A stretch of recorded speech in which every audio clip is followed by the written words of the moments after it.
എഫേസ്യർക്ക് എഴുതിയ ലേഖനമാണ് നമ്മൾ പഠിച്ചുകൊണ്ടിരിക്കുന്നത്. എൻ്റെ 4-ാം അധ്യായത്തിന്റെ 7 വരെയുള്ള വാക്യങ്ങൾ നമ്മൾ പഠിക്കുകയുണ്ടായി. ഇന്ന് 4-ാം അധ്യായത്തിന്റെ 8 മുതലുള്ള ചില വാക്യങ്ങൾ നമുക്ക് വായിക്കുകയും ധ്യാനിക്കുകയും ചെയ്യാം.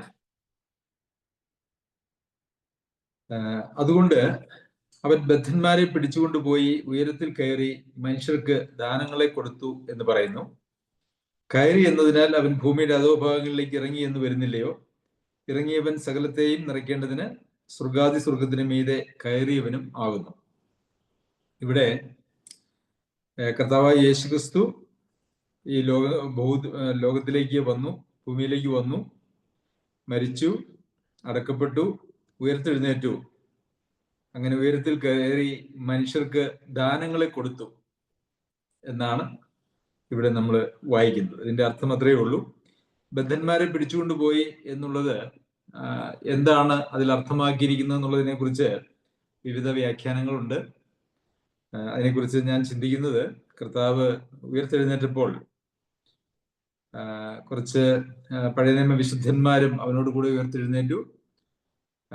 തൻ്റെ പുനരുദ്ധാനത്തിന് ശേഷം കല്ലറകളെ വിട്ടു എന്ന് എഴുതിയിട്ടുണ്ടല്ലോ. അപ്പോൾ അതായിരിക്കാം എന്ന് വിശ്വസിക്കുന്നു. അതിനെക്കുറിച്ച് മറ്റു പല വ്യാഖ്യാനങ്ങളുമുണ്ട്.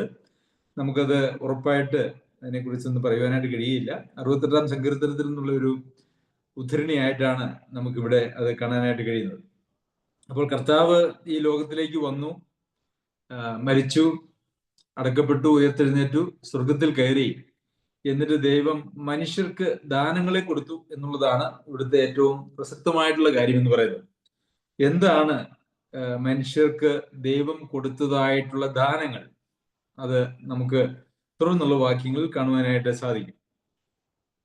അവൻ ചിലരെ അപ്പസ്തോലന്മാരായും ചിലരെ പ്രവാചകന്മാരായും ചിലരെ സുവിശേഷകന്മാരായും ചിലരെ ഇടയന്മാരായും ഉപദേഷ്ടാക്കന്മാരായും നിയമിച്ചിരിക്കുന്നു. അത് നാം എല്ലാവരും വിശ്വാസത്തിലും ദൈവപുത്രനെ കുറിച്ചുള്ള പരിജ്ഞാനത്തിലുമുള്ള ഐക്യതയും തികഞ്ഞ പുരുഷത്വവും ക്രിസ്തുവിന്റെ സമ്പൂർണതയായ പ്രായത്തിന്റെ അളവും പ്രാപിക്കുമ്പോഴും വിശുദ്ധന്മാരുടെ യഥാസ്ഥാനത്തിനായിട്ടുള്ള ശുശ്രൂഷയുടെ വേലയ്ക്കും ക്രിസ്തുവിന്റെ ശരീരത്തിന്റെ ആത്മീയ വർധനയ്ക്കും ആകുന്നു. അപ്പോൾ കർത്താവ് ഈ ഭൂമിയിലേക്ക് വന്ന് മരിച്ചടക്കപ്പെട്ട് സ്വർഗത്തിലേക്ക് കയറി മനുഷ്യർക്ക് ദാനങ്ങളെ കൊടുത്തു. ആ ദാനങ്ങൾ എന്താണ്, അത് എന്തിനു വേണ്ടിയാണ് എന്നുള്ളതാണ് നമുക്ക് ഈ 11, 12, 13 വാക്യങ്ങളിൽ കാണുവാനായിട്ട് കഴിയുന്നത്. അവർ ചിലരെ അപ്പസ്തോലന്മാർ. അപ്പം ഇവിടെ 4 വിഭാഗം ദാനങ്ങളെ കുറിച്ചാണ് ഇവിടെ കൊടുത്തിരിക്കുന്നത്. അത് 5 എന്ന് പഠിപ്പിക്കുന്നതായിട്ടുള്ള ആളുകളുമുണ്ട്. എന്നാൽ അത് 4 എന്ന് നമുക്ക് ന്യായമായിട്ടും പല കാരണങ്ങൾ കൊണ്ടും മനസ്സിലാക്കുവാനായിട്ട് സാധിക്കും.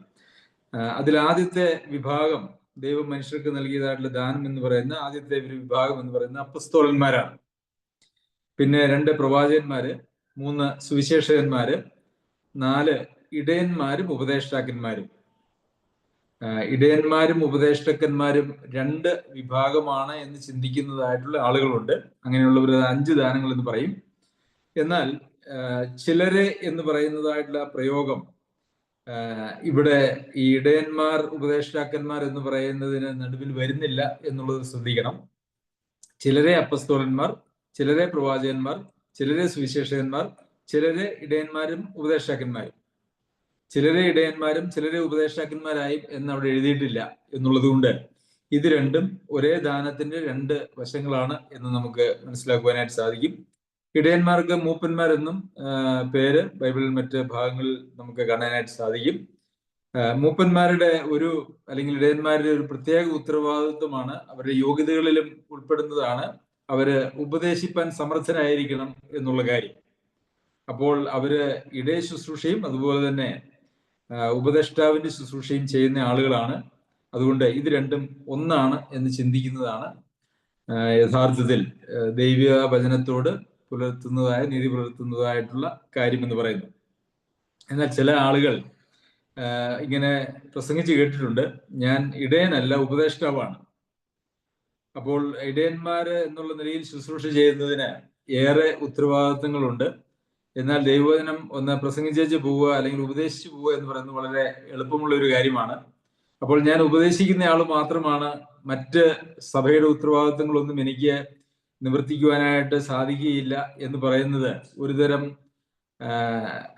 ഒരു സഭയുടെ ഉത്തരവാദിത്തത്തിൽ നിന്നുള്ള ഒരു ഒഴിഞ്ഞുമാറലാണ് എന്ന് നമുക്ക് കാണാനായിട്ട് കഴിയും. അങ്ങനെ ഒഴിഞ്ഞു മാറാൻ ആഗ്രഹിക്കുന്ന ആളുകളാണ് പൊതുവെ ഇത് രണ്ടും രണ്ടായിട്ട് പഠിപ്പിക്കാറുള്ളത്. അല്ലാത്തതായിട്ടുള്ള ആളുകൾ ഇത് രണ്ടും ഒന്നായിട്ട് തന്നെയാണ് പഠിപ്പിക്കുന്നത് നമുക്ക് കാണുവാനായിട്ട് സാധിക്കുന്നത്. അപ്പോൾ അപ്പസ്തോലന്മാർ എന്ന് പറയുന്ന വിഷയത്തെക്കുറിച്ച് യഥാർത്ഥത്തിൽ തർക്ക വിഷയങ്ങളുണ്ട്.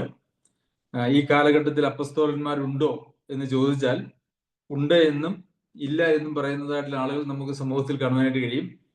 എന്തായാലും 12 അപ്പസ്തോലന്മാരെ പോലെ, അല്ലെങ്കിൽ 12 അപ്പസ്തോലന്മാരും പൗലോസ് അപ്പസ്തോലനും പോലെയുള്ളതായ അടിസ്ഥാന അപ്പസ്തോലിക ശുശ്രൂഷ ഇന്നില്ല എന്നുള്ള കാര്യത്തിൽ എല്ലാവരും സമാന ചിന്താഗതിയുള്ള ആളുകളാണ്. കർത്താവിന്റെ ശിഷ്യന്മാരായിരിക്കുന്ന 12 പേരും അതുപോലെ തന്നെ പൗലോസ് അപ്പസ്തോലന് പ്രത്യേകമായി ലഭിച്ച നിയോഗവും നമ്മളെ പരിഗണിച്ചാൽ അതുപോലെയുള്ള അപ്പസ്തോലന്മാർ ഈ കാലഘട്ടത്തിൽ ഇല്ല. എന്നാൽ ബൈബിളിൽ അങ്ങനെയല്ലാത്ത അപ്പസ്തോലന്മാരെ കുറിച്ച് പറയുന്നുണ്ട്. തീത്തോസിനെ കുറിച്ച് തീത്തോസ് ഒരു അപ്പസ്തോലനായിരുന്നു എന്ന് നമ്മൾ വചനത്തിൽ വായിക്കുന്നുണ്ട്. അതിനെ കുറിച്ച് പറയുന്നത് അപ്പസ്തോലൻ 12 അപ്പസ്തോലൻ അടിസ്ഥാന അപ്പസ്തോലന്മാരല്ലാതെയുള്ള അപ്പസ്തോലിക ശുശ്രൂഷ ചെയ്യുന്ന ആളുകൾ എന്നുള്ളതാണ്.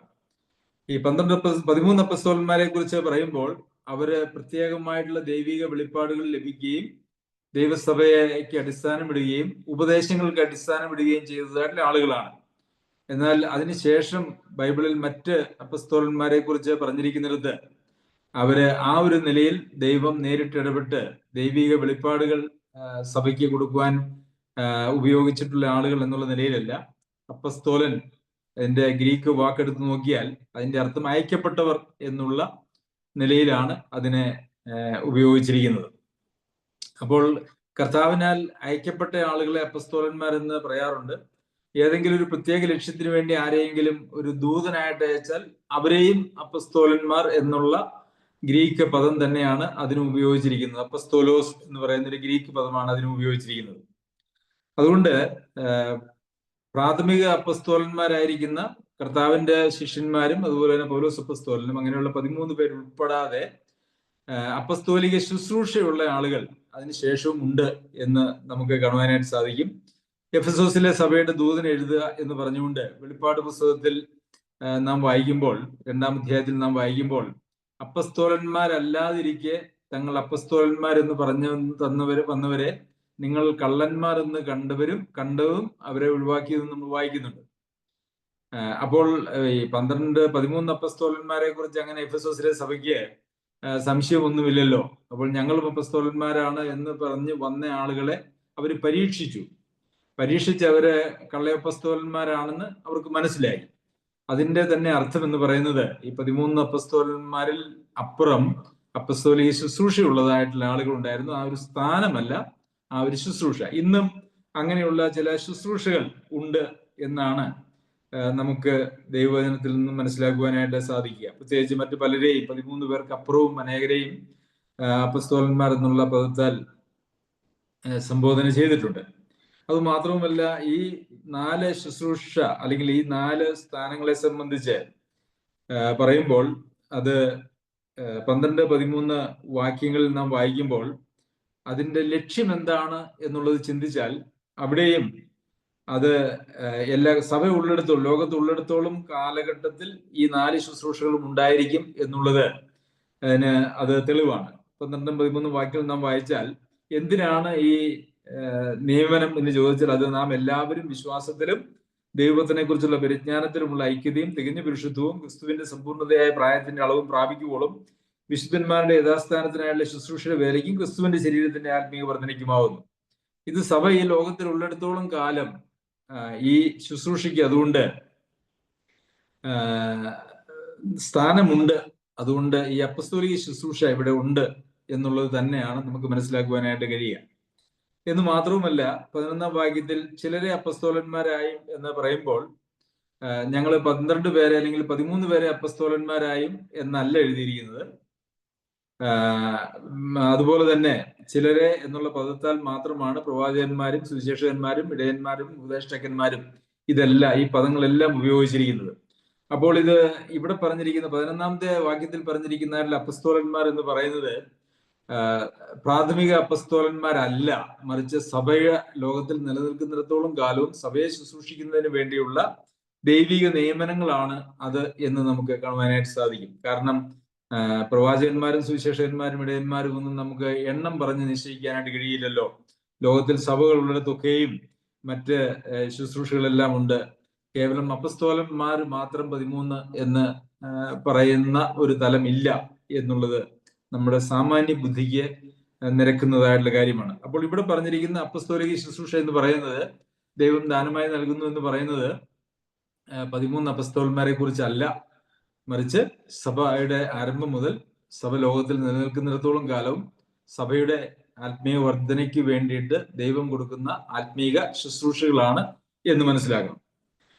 അപ്പോൾ ഈ അപ്പസ്തോലിക ശുശ്രൂഷ വരങ്ങൾ ഉള്ള ആള്, ആ സ്ഥാനമല്ല, ആ വരം ഉള്ള ആളുകൾ, അവരെ കുറിച്ച് ലോകത്തിൽ ഭക്തന്മാരായിട്ടുള്ള ആളുകൾ അതിനെക്കുറിച്ച് പറയുന്നത്, ഒരു പ്രാഥമിക സ്ഥലത്തേക്ക് സുവിശേഷ പ്രവർത്തനവുമായിട്ട് പോയി അവിടെ സുവിശേഷം പറഞ്ഞ് ആളുകളെ വിശ്വാസത്തിലേക്ക് നടത്തി, അവരെ സ്നാനപ്പെടുത്തി, അവരെ ദൈവവചനം പഠിപ്പിച്ച് അവിടെ മൂപ്പന്മാരെ ഒക്കെ നിയമിച്ച് വെച്ചിട്ട് പോകുന്നതായിട്ടുള്ള ആളുകളെയാണ് അപ്പസ്തോലിക കൃപാവരമുള്ള ആളുകൾ എന്ന് പൊതുവെ പറയാറുള്ളത്.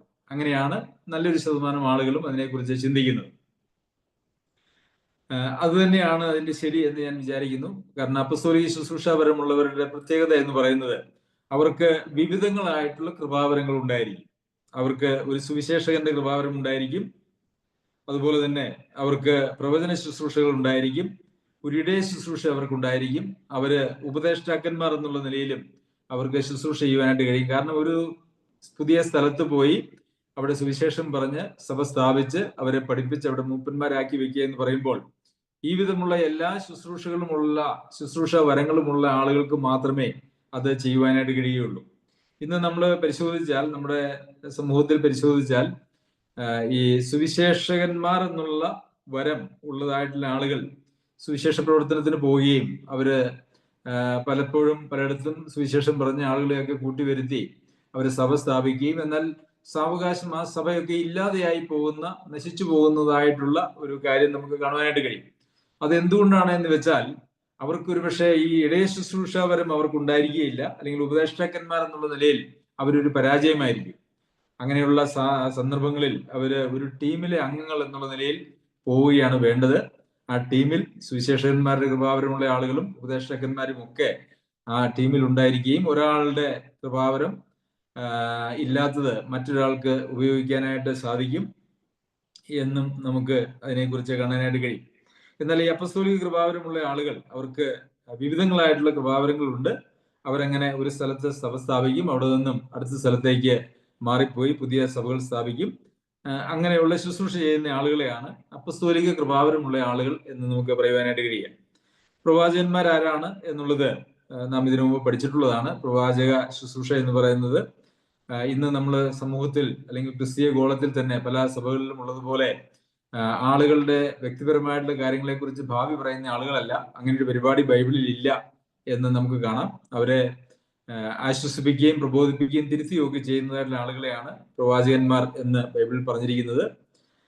എന്നാൽ പ്രവചനം, മുൻകൂട്ടി കാര്യങ്ങൾ പ്രവചിക്കുന്ന ആളുകളാണ് പ്രവാചകന്മാർ എന്നുള്ളതായ, അങ്ങനെയുള്ള ആളുകളെയും പ്രവാചകന്മാർ എന്ന് തന്നെ പറഞ്ഞിട്ടുണ്ട് എന്നുള്ളത് യാഥാർത്ഥ്യമാണ്.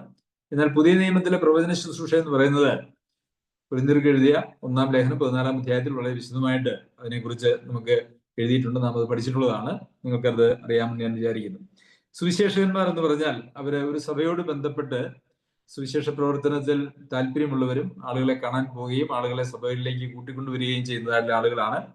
അങ്ങനെ അത് ഒരു സഭയോടുള്ള ബന്ധത്തിലാണ് പ്രാഥമികമായിട്ടും സുവിശേഷകന്മാർ പ്രവർത്തിക്കുന്നത്. അവരുടെ ഉത്തരവാദിത്വം എന്ന് പറയുന്നത്, അവര് സുവിശേഷ വേലയിൽ തൽപരരായിരിക്കും. അവര് സഭകളിലേക്ക് ആളുകളെ കൊണ്ടുവരും. അങ്ങനെ സഭയിലേക്ക് വരുന്ന ആളുകളെ സഭയിലെ ഇടയന്മാരും ഉപദേഷ്ടാക്കന്മാരുമായിട്ടുള്ള ആളുകളാണ് അവരെ ക്രിസ്തീയ ജീവിതത്തിൽ വളർത്തുകയും അവരെ പോഷിപ്പിക്കുകയും ചെയ്യുന്നത്. അപ്പോൾ ഇതെല്ലാം ഒരു സഭയുടെ വളർച്ചയ്ക്ക്, നന്മയ്ക്ക് ആവശ്യമാണ്. ഇതെല്ലാം ദൈവം സ്വർഗത്തിൽ നൽകുന്നതായിട്ടുള്ള ദാനങ്ങളാണ് എന്നാണ് നമുക്ക് കാണാനായിട്ട് കഴിയുന്നത്. അപ്പോൾ എന്തിനു വേണ്ടിയാണ് ഈ ശുശ്രൂഷ എന്ന് ചോദിച്ചാൽ, അല്ലെങ്കിൽ ഈ വരങ്ങൾ അല്ലെങ്കിൽ ഈ ദാനങ്ങൾ എന്ന് ചോദിച്ചാൽ, അതിന് 12-13 വാക്യങ്ങൾ നമുക്ക് കാണാനായിട്ട് കഴിയുന്നത് നാം എല്ലാവരും, അതായത് എഫെസോസിലെ വിശ്വാസികളെ എല്ലാവരും ഉൾപ്പെടുത്തി പറയുകയാണ്, നാം എല്ലാവരും വിശ്വാസത്തിലും ദൈവപുത്രനെ കുറിച്ചുള്ള പരിജ്ഞാനത്തിലുമുള്ള ഐക്യത. അപ്പോൾ വിശ്വാസത്തിലുള്ള ഒരു ഐക്യത. എന്തുകൊണ്ടാണ് വിശ്വാസത്തിലുള്ള ഐക്യത എന്ന് പറയുന്നത്? വിശ്വാസം എന്ന് പറയുന്നത് തന്നെ ഇന്ന് ലോകത്തിൽ വളരെ വികലമായി പ്രസംഗിക്കുകയും പഠിപ്പിക്കുകയും ചെയ്യുന്നതായിട്ടുള്ളൊരു കാര്യമാണ്. പല സഭകളിലും നമുക്ക് അവിടുത്തെ അംഗങ്ങളെ എടുത്താൽ ഈ വിശ്വാസത്തിന്റെ ഐക്യതയില്ല എന്നുള്ളത് നമുക്ക് കാണാനായിട്ട് കഴിയും. വിശ്വാസം എന്ന് പറഞ്ഞാൽ എന്താണ് എന്ന് പോലും അറിയത്തില്ലാത്തതായിട്ടുള്ള ആളുകൾ ഉണ്ട്. അതുപോലെ തന്നെ വിശ്വാസത്തിന്റെ ഐക്യത, ഓരോരുത്തരും ദൈവവചനത്തെ സംബന്ധിക്കുന്ന അല്ലെങ്കിൽ രക്ഷയെ സംബന്ധിക്കുന്നതായിട്ടുള്ള ഉപദേശങ്ങളിൽ വ്യത്യസ്തങ്ങളായിട്ടുള്ള അഭിപ്രായങ്ങൾ ഉള്ളതായിട്ട് നമുക്ക് അനേക സഭകളിലും കാണുവാനായിട്ട് സാധിക്കും. അത് ഉണ്ടാവരുത്. വിശ്വാസത്തിന്റെ ഐക്യത ഒരു സഭയിൽ ഉണ്ടായിരിക്കണം. വിശ്വാസത്തിന്റെ ഐക്യത ഒരു സഭയിൽ ഉണ്ടാകണമെങ്കിൽ ദൈവം സഭയ്ക്ക് ദാനമായിട്ട് കൊടുത്തിരിക്കുന്ന അപ്പസ്തോലന്മാരും പ്രവാചകന്മാരും സുവിശേഷകന്മാരും അതുപോലെ തന്നെ ഇടയന്മാരും ഉപദേഷ്ടകന്മാരുമായിട്ടുള്ള ആളുകളുടെ ശുശ്രൂഷയാണ് അങ്ങനെ ഒരു ഐക്യത്തിലേക്ക് കൊണ്ടുപോകുന്നത്. ഒരു സഭ എന്ന് പറഞ്ഞു കഴിഞ്ഞാൽ അവിടെ ഐക്യം ഉണ്ടായിരിക്കേണ്ടത് വളരെ ആവശ്യമാണ്. ഐക്യമില്ലാത്ത ഒരു കൂട്ടത്തെ നമുക്കൊരിക്കലും ഒരു സഭ, ക്രിസ്തീയ സഭ എന്ന് പറയുവാനായിട്ട് കഴിയുകയില്ല. അപ്പോൾ അവിടെ വിശ്വാസത്തെ സംബന്ധിക്കുന്നതായിട്ടുള്ള ഐക്യം ഉണ്ടായിരിക്കണം. വിശ്വാസം എന്ന് പറയുമ്പോൾ ഇപ്പോൾ ഒരു ഉദാഹരണം പറഞ്ഞു കഴിഞ്ഞാൽ, എങ്ങനെയാണ് ഒരാൾ ആത്മരക്ഷ പ്രാപിക്കുന്നത് എന്ന് ഒരു 100 പേരോട് ചോദിച്ചാൽ ഒരു 100 ഉത്തരമായിരിക്കും ഇന്ന് ലഭിക്കുന്നത്. ഞാനത് രക്ഷിക്കപ്പെട്ട എന്ന് പറയുന്നതായിട്ടുള്ള ആളുകളോട് പലരോടും ചോദിച്ചിട്ടുണ്ട്. വചനം പഠിപ്പിക്കുന്നതായിട്ടുള്ള പലരോടും ഞാൻ ഇത് സംബന്ധിച്ച് സംസാരിച്ചിട്ടുണ്ട്. എന്നാൽ ദൈവവചനത്തിലൂടെ വെളിപ്പെടുത്തിയിരിക്കുന്നതായിട്ടുള്ള ആ കൃത്യമായ വിശ്വാസത്തിന്റെ വഴി അറിയാവുന്നവര് അപൂർവങ്ങളിൽ അപൂർവം മാത്രമാണ് ഉള്ളത്. അതിന്റെയൊക്കെ കാരണം എന്ന് പറയുന്നത് സ്വർഗത്തിൽ നിന്ന് ദൈവം നൽകിയ, അതായത് അവൻ മനുഷ്യർക്ക് ഉയരത്തിൽ കയറി മനുഷ്യർക്ക് ദാനങ്ങളെ കൊടുത്തു എന്ന് പറയുന്നത്. അപ്പോൾ ദൈവം നൽകിയതായിട്ടുള്ള ദാനങ്ങളായിരിക്കുന്ന ശുശ്രൂഷകന്മാരെല്ലാം, മറിച്ച് ഒരുപക്ഷെ ബൈബിൾ കോളേജുകളിൽ നിന്നും പഠനം പൂർത്തിയാക്കി പുറത്തിറങ്ങിയതായിട്ടുള്ള കുറെ ആളുകൾ നടത്തുന്നതായിട്ടുള്ള പ്രസ്ഥാനങ്ങളായിട്ട് സഭകൾ മാറുന്നതുകൊണ്ടാണ് ഈ വിശ്വാസത്തിലുള്ള ഐക്യം ഉണ്ടാകാത്തത് എന്ന് നമുക്ക് കാണുവാനായിട്ട് സാധിക്കും. അപ്പോൾ ബൈബിൾ കോളേജ് എന്ത് പഠിപ്പിച്ചു എന്നുള്ളതാണ്, അവിടെ അല്ലെങ്കിൽ ആ കോളേജിൽ എന്ത് പഠിപ്പിച്ചു എന്നുള്ളതാണ് പ്രാഥമികമായും അവരെ നിയന്ത്രിക്കുന്നതായിട്ടുള്ള കാര്യം. രണ്ടാമത് പറയുന്നത് ദൈവപുത്രനെ കുറിച്ചുള്ള പരിജ്ഞാനത്തിലുള്ള ഐക്യത. അപ്പോൾ ദൈവപുത്രനെ കുറിച്ചുള്ള പരിജ്ഞാനം എന്ന് പറയുന്നത് എല്ലാ വിശ്വാസികൾക്കും ഉണ്ടാകേണ്ടത് ആവശ്യമാണ്. അതിൽ തന്നെ ഏക മനോഭാവം ഉണ്ടാകേണ്ടത് ആവശ്യമാണ്.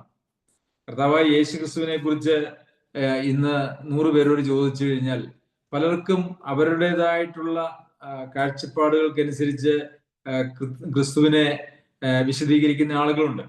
ചിലര് ക്രിസ്തുവിനെ ഒരു വിപ്ലവകാരിയായിട്ട് പറയും, ഒരു സാമൂഹികമായ ഒരു പരിഷ്കർത്താവായിട്ട് ക്രിസ്തുവിനെ കുറിച്ച് പറയുന്ന ആളുകളുണ്ട്, ഒരു നല്ല ഗുരുവായിട്ട് പറയുന്ന ആളുകളുണ്ട്.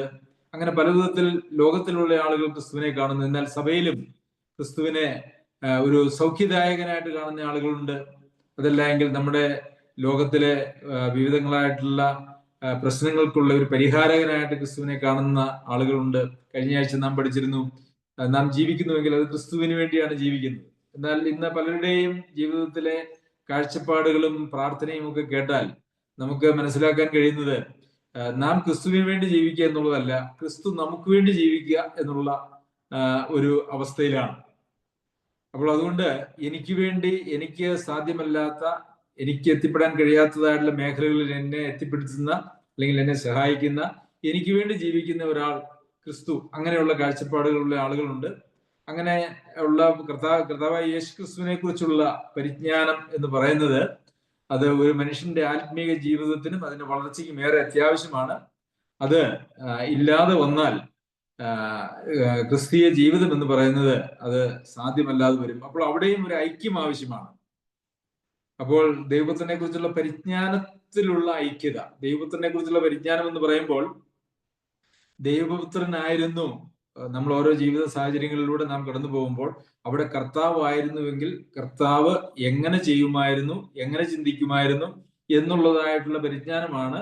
അതുപോലെ തന്നെ കർത്താവിന്റെ ശുശ്രൂഷയെക്കുറിച്ചും കർത്താവ് ചെയ്തതായിട്ടുള്ള കാര്യങ്ങളെക്കുറിച്ചും കർത്താവ് വരുത്തിയ പാപമോചനം ആ കാര്യങ്ങളെല്ലാം ഉൾപ്പെടെ ഉണ്ട്. അത് കൂടാതെ തന്നെ കർത്താവാണ് ഈ ഒരു സാഹചര്യത്തിലെങ്കിൽ എന്ത് ചെയ്യുമായിരുന്നു എന്നുള്ളതായിട്ടുള്ള പരിജ്ഞാനം. അതാണ് പരിജ്ഞാനത്തിലുള്ള നമ്മുടെ വളർച്ച എന്ന് പറയുന്നത്. സകല മനുഷ്യരും രക്ഷിക്കപ്പെടുവാനും സത്യത്തിന്റെ പരിജ്ഞാനത്തിലെത്തുവാനും അവൻ ഇച്ഛിക്കുന്നു എന്ന് നമ്മൾ തിമോഥെയോസ് എഴുതിയ ലേഖനത്തിൽ നമ്മൾ വായിക്കുന്നുണ്ടല്ലോ. അപ്പോൾ നാം നമ്മുടെ ദൈനംദിന ജീവിതത്തിൽ ഓരോ തീരുമാനം എടുക്കേണ്ടതായി വരുന്ന സാഹചര്യത്തിൽ കർത്താവായിരുന്നു എന്റെ സ്ഥാനത്തെങ്കിൽ എന്ത് ചെയ്യുമായിരുന്നു? അതാണ് കർത്താവായ യേശുക്രിസ്തുവിനെ സംബന്ധിക്കുന്ന ആ ഒരു സാഹചര്യത്തിലെ പരിജ്ഞാനം എന്ന് പറയുന്നത്. അപ്പോൾ ഇതിൽ ഐക്യത ഉണ്ടാകേണ്ടത് ആവശ്യമാണ്. സഭ എന്ന് പറയുന്നത് ഒരു ശരീരമാണ്. ആ ഒരു ശരീരത്തിന്റെ എല്ലാ അവയവങ്ങളും ഏകോപനത്തിലും ഐക്യത്തിലും പ്രവർത്തിക്കുന്നത് പോലെ ഒരു സഭയിലും എല്ലാ വിശ്വാസികളും അതേ ഏകോപനത്തിലും ഐക്യത്തിലും പ്രവർത്തിക്കേണ്ടത് ആവശ്യമാണ്. അവിടെ ഭിന്നതയ്ക്ക് യാതൊരു വക സാധ്യതയും അനുവാദവും ഇല്ല. എന്നാൽ ഈ പരിജ്ഞാനത്തിലേക്കുള്ള ഐക്യതയും അതുപോലെ തന്നെ വിശ്വാസത്തിന്റെ ഐക്യതയും നമുക്ക് എത്തിപ്പെടണമെങ്കിൽ സ്വർഗത്തിൽ നിന്ന് ദൈവം ദാനമായി നൽകിയിരിക്കുന്നതായിട്ടുള്ള അപ്പസ്തോലിക, പ്രവാചക, സുവിശേഷക, ഇടയ ശുശ്രൂഷ പരങ്ങൾ ഉള്ളതായിട്ടുള്ള ആളുകൾ ശുശ്രൂഷിക്കുന്ന സ്ഥലങ്ങളിൽ മാത്രമേ അത് ഉളവാകുകയുള്ളൂ. നമുക്ക് ഇന്ന് സഭകൾ പരിശോധിച്ചാൽ ഈ വിധത്തിലുള്ള ശുശ്രൂഷകൾ ഉയരത്തിൽ നിന്ന് ലഭിക്കാത്തതായിട്ടുള്ള ആളുകൾ തട്ടിക്കൂട്ടി നടത്തുന്നതായിട്ടുള്ള പ്രസ്ഥാനങ്ങളെ സഭകൾ എന്ന് വിളിക്കുകയും അവിടെ തികഞ്ഞ അരാജകത്വവും നടക്കുന്നതും നമുക്ക് കാണുവാനായിട്ട് സാധിക്കും. അതുപോലെ തികഞ്ഞ പുരുഷത്വം എന്ന് പറഞ്ഞാൽ ആത്മീയ പക്വത എന്നുള്ള നിലയിലാണ് ഇവിടെ അത് ഉപയോഗിച്ചിരിക്കുന്നത് എന്ന് നാം മനസ്സിലാക്കണം. സ്ത്രീത്വം, സ്ത്രീകളെ കുറിച്ച് അവിടെ പറഞ്ഞിട്ടില്ല. സ്ത്രീത്വം എന്നുള്ള വാക്ക് ഉപയോഗിച്ചിട്ടില്ല. പുരുഷത്വം പ്രാപിക്കുക എന്ന് പറഞ്ഞാൽ ആളുകൾ ഒരു പക്വതയിലേക്ക് വരിക എന്നുള്ളതാണ്. അതുപോലെ തന്നെ ക്രിസ്തുവിന്റെ സമ്പൂർണതയായ പ്രായത്തിന്റെ അളവ് പ്രാപിക്കുവോളം. അപ്പോൾ കർത്താവിൽ വിശ്വസിച്ചതായിട്ടുള്ള ആളുകളെ സംബന്ധിക്കുന്ന ദൈവിക പരിപാടി എന്ന് പറയുന്നത് ക്രിസ്തുവിന്റെ സമ്പൂർണതയായ പ്രായത്തിന്റെ അളവ് പ്രാപിക്കുവോളം എന്ന് വെച്ചാൽ ക്രിസ്തു എന്ന തലയോളം വളരുക, അതല്ല എങ്കിൽ ദൈവത്തിന്റെ എല്ലാ നിറവോളം നിറഞ്ഞു വരിക. ഇങ്ങനെയുള്ള പദപ്രയോഗങ്ങളാണ് പല വേദഭാഗങ്ങളിൽ വ്യത്യസ്തമായി എന്നാൽ ഒരേ കാര്യത്തെ ചൂണ്ടിക്കാണിച്ചുകൊണ്ട് എഴുതിയിരിക്കുന്നത് എന്ന് നമുക്ക് കാണാനായിട്ട് കഴിയും. പ്രിയമുള്ളവരെ, നമ്മുടെ ലക്ഷ്യം എന്ന് പറയുന്നത് ക്രിസ്തുവിനെ പോലെ ആകുക എന്നാണ്. എന്നാൽ ഇന്ന് അനേകരോടും നമ്മൾ സംസാരിക്കുമ്പോൾ ആർക്ക് ക്രിസ്തു പറഞ്ഞതുപോലെ ജീവിക്കാനായിട്ട് സാധിക്കും, അല്ലെങ്കിൽ അങ്ങനെയൊക്കെ ജീവിക്കുന്നവരുണ്ടോ, നിങ്ങൾ എങ്ങനെയാണോ ജീവിക്കുന്നത് തുടങ്ങിയതായിട്ടുള്ള ചോദ്യങ്ങൾ ചോദിക്കുകയും തുടക്കത്തിൽ തന്നെ അങ്ങനെയുള്ളതായ അതായത് ഞാൻ അങ്ങനെ ജീവിക്കാൻ ഉദ്ദേശിച്ചിട്ടില്ല, അത് അസാധ്യമായിട്ടുള്ള ഒരു കാര്യമാണ് എന്ന് പിശാച് മനുഷ്യന്റെ ഉള്ളിൽ വളരെ ശക്തമായി ഇട്ടിട്ടുണ്ട്. ക്രിസ്തുവിന്റെ സമ്പൂർണതയായിട്ടുള്ള അളവ് നാം ഈ ലോകത്തിൽ എത്തുമോ എന്ന് ചോദിച്ചാൽ എത്തുകയില്ല എന്നുള്ള നിലയിൽ ചിന്തിച്ച് ജീവിക്കാനായിട്ടുള്ള ഒരു അനുവാദം നമുക്കില്ല. നമ്മെ ദൈവം കർത്താവായ യേശുക്രിസ്തുവിൽ വസിക്കുന്നവരായിട്ടുള്ള നമ്മെ നമ്മുടെ മരണത്തിൽ അല്ലെങ്കിൽ കർത്താവിന്റെ പ്രത്യക്ഷതയിൽ നമ്മളെ കഴിഞ്ഞ ദിവസം ബാബു ബ്രദർ പഠിപ്പിച്ചതുപോലെ നമ്മളെ ദൈവം വിശുദ്ധരും നിഷ്കളങ്കരും കുറ്റമില്ലാത്തവരുമായിട്ട് ദൈവം പ്രഖ്യാപിക്കുകയാണ് ചെയ്തത്. അത് ആരെയാണ് പ്രഖ്യാപിക്കുന്നതെന്ന് ചോദിച്ചാൽ ഇങ്ങനെ ദൈവത്തെ തന്നെ കുറിച്ചുള്ള പരിജ്ഞാനത്തിലുള്ള ഐക്യത, അങ്ങനെയൊക്കെ ക്രിസ്തുവിന്റെ തികഞ്ഞ പുരുഷത്വം, ക്രിസ്തുവിന്റെ സമ്പൂർണതയായ പ്രായത്തിന്റെ അളവ് പ്രാപിക്കുന്നതിന് വേണ്ടി ഈ ലോകത്തിൽ കർത്താവിന്റെ പിന്നാലെ അല്ലെങ്കിൽ കർത്താവിൽ വസിച്ചുകൊണ്ട് ഓടുന്ന ആളുകളെയാണ് കർത്താവ് അങ്ങനെ പ്രഖ്യാപിക്കുന്നത്. അവര് എത്രത്തോളം എത്തി എന്നുള്ളതല്ല, അവരെങ്ങോട്ട് ലക്ഷ്യം വെച്ച് അവരെ യാത്ര ചെയ്തു എന്നുള്ളതാണ് അവിടെ കർത്താവ് കണക്കിടുന്നതായിട്ടുള്ള കാര്യം എന്ന് പറയുന്നത്. എന്നാൽ അത് അസാധ്യമാണ്, അതുകൊണ്ട് ആ വഴി ഞാൻ ഇല്ല എന്ന് പറഞ്ഞ് സ്വന്തം വഴിക്ക് തിരിയുന്നതായിട്ടുള്ള ആളുകളെ അങ്ങനെ ഒരു പ്രഖ്യാപനത്തിലൂടെ ദൈവം കുറ്റമില്ലാത്തവരായിട്ട് പ്രഖ്യാപിക്കും എന്ന് വിശ്വസിക്കാൻ ദൈവജനത്തിന്റെ അടിസ്ഥാനത്തിൽ നമുക്ക് പ്രയാസമുണ്ട്. അത് വിശ്വാസത്തിന്റെ ജീവിതവുമല്ല, കർത്താവിനെ നോക്കിയുള്ള ജീവിതവുമല്ല എന്നുള്ളതും നമുക്ക് കാണുവാനായിട്ട് കഴിയും. അപ്പൊ നമ്മുടെ ലക്ഷ്യം എന്ന് പറയുന്നത് എനിക്ക് ക്രിസ്തുവിനെ പോലെ ആവണം, ക്രിസ്തുവിന്റെ സമ്പൂർണതയായ പ്രായത്തിന്റെ അളവ് എനിക്ക് പ്രാപിക്കണം, അതായിരിക്കണം നമ്മുടെ ജീവിതത്തിന്റെ ലക്ഷ്യം എന്ന് പറയുന്നത്. ആ ലക്ഷ്യമുള്ളവർക്ക് മാത്രമേ അത് പ്രാപിക്കുവാനായിട്ട് സാധിക്കുകയുള്ളൂ എന്നുള്ളത് നമുക്കറിയാമല്ലോ. അതുപോലെ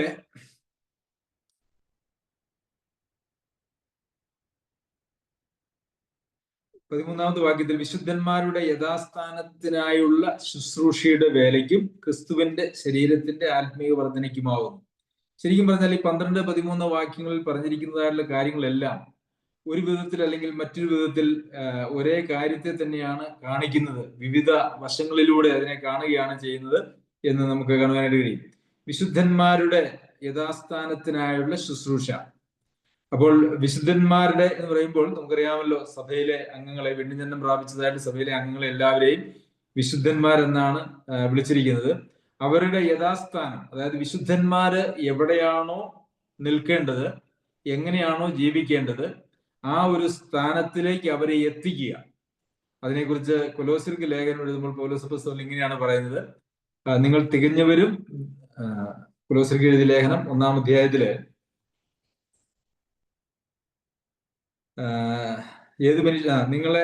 ഏതു മനുഷ്യനെയും ക്രിസ്തുവിൽ തികഞ്ഞവനായി നിർത്തേണ്ടതിന് ഏതു മനുഷ്യനെയും പ്രബോധിപ്പിക്കുകയും ഏതു മനുഷ്യനോടും സകല ജ്ഞാനത്തോടും കൂടെ ഉപദേശിക്കുകയും ചെയ്യുന്നു. അപ്പോൾ ക്രിസ്തുവിൽ തികഞ്ഞവനായി ഏതു മനുഷ്യനെയും നിർത്തുക എന്നുള്ളതാണ് ഈ ശുശ്രൂഷയുടെയൊക്കെ ലക്ഷ്യം എന്ന് പറയുന്നത്. അപ്പോൾ ഇവിടെ വിശുദ്ധന്മാരുടെ യഥാസ്ഥാനം, അതായത് അവരെ തികഞ്ഞവരാക്കുക. എപ്പഫ്രാദിത്തിന്റെ പ്രാർത്ഥനയെ കുറിച്ച് നമ്മൾ വായിക്കുമ്പോൾ, നിങ്ങൾ ദൈവഹിതം സംബന്ധിച്ചൊക്കെയും നിങ്ങൾ തികഞ്ഞവരും ദൈവഹിതം സംബന്ധിച്ചു ഒക്കെയും പൂർണ്ണ നിശ്ചയമുള്ളവരായി ഇരിക്കേണ്ടതിന് അവൻ നിങ്ങൾക്ക് വേണ്ടി പ്രാർത്ഥിക്കുന്നു എന്ന് പൗലോസ് അപ്പോസ്തലൻ കൊലോസ്യർക്ക് എഴുതിയ ലേഖനത്തിൽ തന്നെ പറയുന്നത് നമുക്ക് കാണാനായിട്ട് കഴിയും. അപ്പോൾ വിശുദ്ധന്മാരായിരിക്കുന്ന സഭാംഗങ്ങൾ അല്ലെങ്കിൽ സഭാംഗങ്ങൾ അവരെ ഏത് സ്ഥാനത്താണോ അവർ നിൽക്കേണ്ടത് ആ സ്ഥാനത്ത് അവരെ നിർത്തുക, അവരെ എത്തിക്കുക, ആ സ്ഥാനത്തിലേക്ക് അവരെ കൊണ്ടുപോവുക, അവരെ വളർത്തുക. അതിനൊരു ശുശ്രൂഷ ആവശ്യമാണ്. ആ ശുശ്രൂഷയാണ് ഈ അപ്പസ്തോലന്മാരിലൂടെയും പ്രവാചകന്മാരിലൂടെയും സുവിശേഷകന്മാരിലൂടെയും ഇടയന്മാരിലൂടെയും ദൈവം നിവർത്തിക്കുന്നത് എന്ന് നമുക്ക് മനസ്സിലാക്കുവാനായിട്ട് സാധിക്കും. പിന്നെ ക്രിസ്തുവിന്റെ ശരീരത്തിന്റെ ആത്മീക വർധനയ്ക്കുമാകുന്നു. സഭ ഒന്നാകെ, വിശുദ്ധന്മാരുടെ എന്ന് പറയുമ്പോൾ അത് ഓരോ വ്യക്തികളുടെ എന്ന് നമുക്ക് എടുക്കുവാനായിട്ട് കഴിയും. അതുപോലെ തന്നെ ക്രിസ്തുവിന്റെ ശരീരത്തിന്റെ എന്ന് പറയുമ്പോൾ സഭയുടെ ആത്മീയ വർധനയ്ക്കുമാകുന്നു.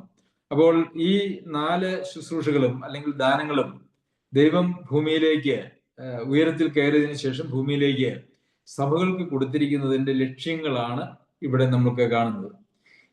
എന്നാൽ നമുക്ക് നമ്മുടെ സഭകളിലൊക്കെ ഉണ്ടാകേണ്ടതായിട്ടുള്ള കാഴ്ചപ്പാടുകളും മനോഭാവങ്ങളും അതുപോലെ തന്നെ നിലവാരവും എന്താണ് എന്ന് നമുക്കിവിടെ കാണുവാനായിട്ട് കഴിയും. വിശ്വാസത്തിന്റെ ഐക്യത, ദൈവത്തിനെ കുറിച്ചുള്ള പരിജ്ഞാനത്തിന്റെ ഐക്യത, തികഞ്ഞ പുരുഷത്വം, ക്രിസ്തുവിന്റെ സമ്പൂർണതയായ പ്രായത്തിന്റെ അളവ് പ്രാപിക്കുക, അതുപോലെ വിശുദ്ധന്മാരുടെ യഥാസ്ഥാനത്തിനായിട്ടുള്ള ശുശ്രൂഷ, ക്രിസ്തുവിന്റെ ശരീരമാകുന്ന സഭയുടെ ആത്മീയ വർധന.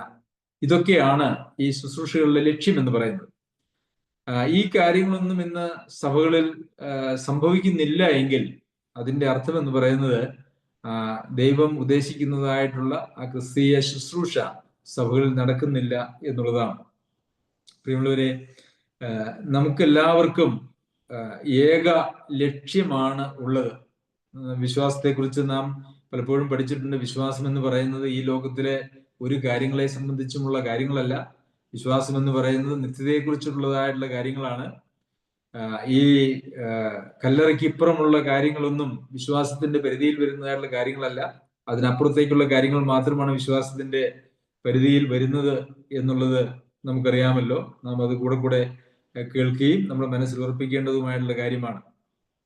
അപ്പോൾ ഈ വിശ്വാസത്തിന്റെ ഐക്യത നമുക്ക് ഉണ്ടാകേണ്ടത് ആവശ്യമാണ്. പരിജ്ഞാനം വേണം, പുരുഷത്വം വേണം. ഇതൊക്കെ നമ്മൾ വചനപരമായി ആത്മീകമായി നമ്മളിൽ ഉളവാകുന്നു എങ്കിൽ മാത്രമേ ദൈവം നമ്മെ സംബന്ധിച്ച് ഉദ്ദേശിക്കുന്നതായിട്ടുള്ള ഈ ലോകത്തിലെ പരിപാടി നടക്കുകയുള്ളൂ.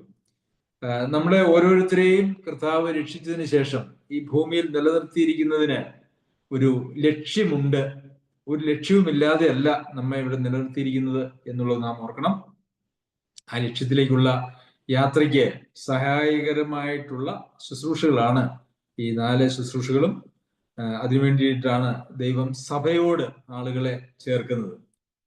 അങ്ങനെ ഒരാള് വിശ്വസിച്ചു, രക്ഷിക്കപ്പെട്ടു, അവർക്ക് സ്വർഗം അങ്ങ് ഉറപ്പും കൊടുത്തു. പിന്നെ അവരെ എന്തിനാണ് ഒരു സഭയുടെ ഭാഗമാക്കുന്നത് എന്ന് ചോദിച്ചാൽ, സഭയുടെ ഭാഗമായാൽ മാത്രമേ ഇവിടെ പറഞ്ഞിരിക്കുന്നതായിട്ടുള്ള എല്ലാ കാര്യങ്ങളും നടക്കുകയുള്ളൂ എന്ന് നമുക്കറിയാമല്ലോ. സഭയിലൂടെയാണ് ദൈവം ഓരോ വ്യക്തിയിലും ദൈവീക പരിപാടി നിവർത്തിക്കുന്നത്. ഒരു കുടുംബത്തിൽ കുഞ്ഞുങ്ങൾ ജനിക്കുന്നു, കുഞ്ഞുങ്ങളെ പരിശീലിപ്പിക്കപ്പെടുന്നു, അവരെ വളർത്തുന്നു, അവരെ പഠിപ്പിക്കുന്നു എന്ന് പറഞ്ഞതുപോലെ തന്നെ ഓരോ ആത്മീയ ശിശുവും ജനിച്ചാൽ അവർക്ക് വേണ്ടുന്നതായിട്ടുള്ള ഒരു അവർക്ക് വളരാൻ ആവശ്യമായിട്ടുള്ള ഒരു ആത്മീയ ഭവനം അവർക്ക് ആവശ്യമാണ്. അതിനെയാണ് സഭ എന്ന് പറയുന്നത്. ഒന്നാം നൂറ്റാണ്ടില് ആദിമ സഭയിൽ തന്നെ, അല്ലെങ്കിൽ ആദ്യത്തെ പ്രസംഗത്തിന്റെ ഭാഗത്തായിട്ട് തന്നെ നമ്മൾ വായിക്കുന്നത്, രക്ഷിക്കപ്പെടുന്നവരെ കർത്താവ് സഭയോട് ചേർത്തുകൊണ്ടിരുന്നു. അപ്പോൾ സഭയോട് ചേരുന്ന ആളുകൾക്ക് മാത്രമേ ഈ നിലയിലുള്ള വളർച്ച സാധിക്കുകയുള്ളൂ. അപ്പോൾ കർത്താവ് ചേർക്കുമ്പോൾ നാം സഭയോട് ചേരേണ്ടത് ആവശ്യമാണ്.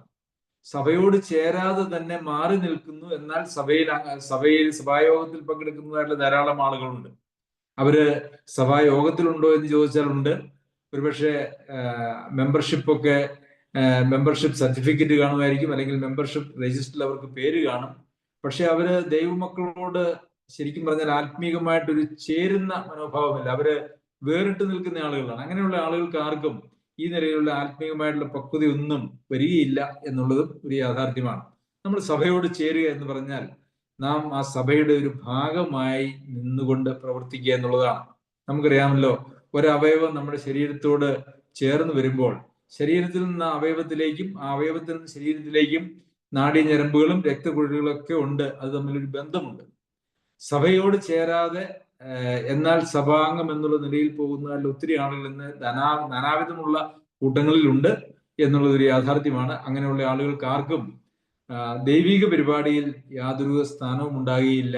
അവര് കർത്താവിന്റെ പ്രത്യക്ഷതയെങ്കിൽ അവരെ ആരും ഒന്നും പ്രഖ്യാപിക്കുന്നതും ഉണ്ടാവാൻ സാധ്യതയില്ല എന്ന് ഞാൻ വിചാരിക്കുന്നു.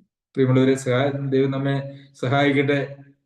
നമ്മെ സംബന്ധിക്കുന്ന ദൈവിക പരിപാടിയും അതുപോലെ തന്നെ നമ്മെ സംബന്ധിക്കുന്നതായിട്ടുള്ള ദൈവത്തിന്റെ ഇഷ്ടവും നിറവേറ്റപ്പെടുവാൻ, സഭയിലൂടെ നിറവേറ്റപ്പെടുവാൻ ഈ നാളുകളിൽ സർവശക്തനായ ദൈവം നമ്മെ എല്ലാവരെയും സഹായിക്കട്ടെ. അവന്റെ അതിപരിശുദ്ധ നാമം വാഴ്ത്തപ്പെടുമാറാകട്ടെ.